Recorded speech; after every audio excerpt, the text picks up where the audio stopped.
Hello, what's up mga kanamit namin? So for today's vlog, ngayon po ay magluluto naman tayo ng ulam pang hapunan at so nang pumunta ako ng market and then bumili ako ng aking lulutuin pang ulam. So ito po yung aking binili. So watch this. Ayan, so mga kanamit namin, ito po yung mga binili ko. Ayan.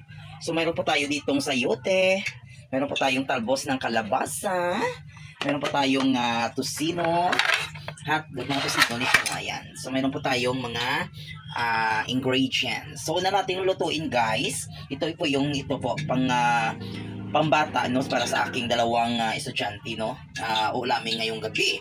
So ito naman sa akin kasi nga bawal ako sa mga fatty food dahil po ako ay may arthritis. So ito muna ang gagawin ko, guys.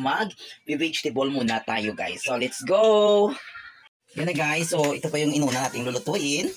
Ayan, so luto na siya. So ililipat na natin dito. Ito po ay pang ulam ng bata dito sa bahay, no. So ito lang yung mas madali lutuin at ulamin nila. Pero ako magluluto ako ng ginisang sayote na may talbos ng kalabasa. Ayan. So napakadali lang po ito, no, kasi nga mantika lang ang kailangan niyan. So next natin, ito po. So isa tusino po ito. Ito naman ay hindi ko alam kung ano yan. Ayan, bahala na, no. Ayan. So medyo umuulan-ulan at medyo malamig yung panahon. So mas maigi. Ito na muna yung ating lutuin. Ayan. Taran! Tingnan nyo naman, guys. Ang dali-dali. Yan na, guys. So tapos na ako dito mag-prito ng tusino. So next natin gagawin is magluluto naman tayo ng ginisang sayote na talbos ng kalabasa. Alright, so first na gagawin natin, guys. So mag-start natin magluto ng uulamin ko. Okay, so bubuhos ko lahat. Depende sa styles nyo, sa style nyo, guys.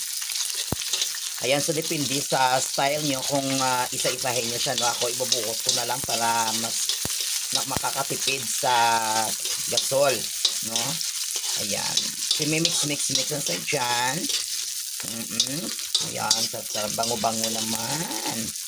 Bango-bango naman yan. Ayan. And then, sunod natin yung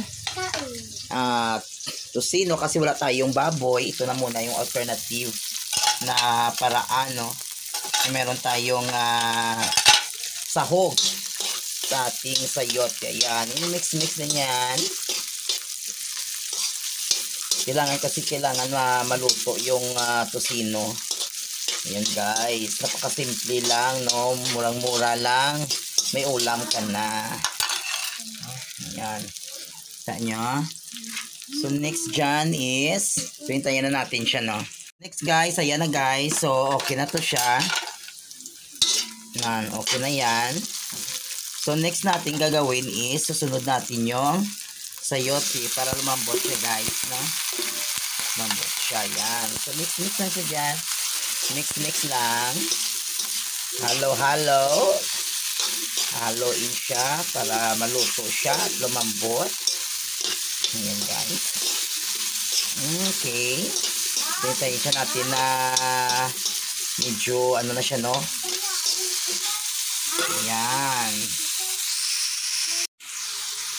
So ayan na siya, guys. So na mix na siya natin dyan. Para lumasa siya, lagyan siya natin ng kunting ng pampalasa, no? Kunting pampalasa. Ayan. Yan, guys. So yan, no? So nalagyan na natin ng kunting pampalasa. Ayan. Susunod natin is ilagay itong talbos ng kalabasa, no? Kasi mas matamis-tamis kasi yung guys may bulaklak.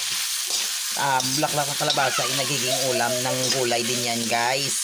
So kaya kung may mga tanim kayo ng bulaklak ng kalabasa, konting kimbot lang yan, no, kaga konting anek-anek pwede na yan maulam. Ayan.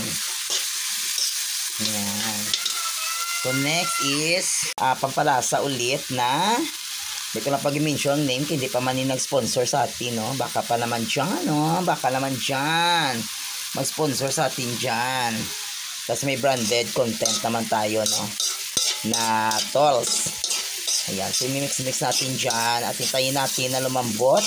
At lagyan siya natin ng konting water para lumambot siya. Ayan.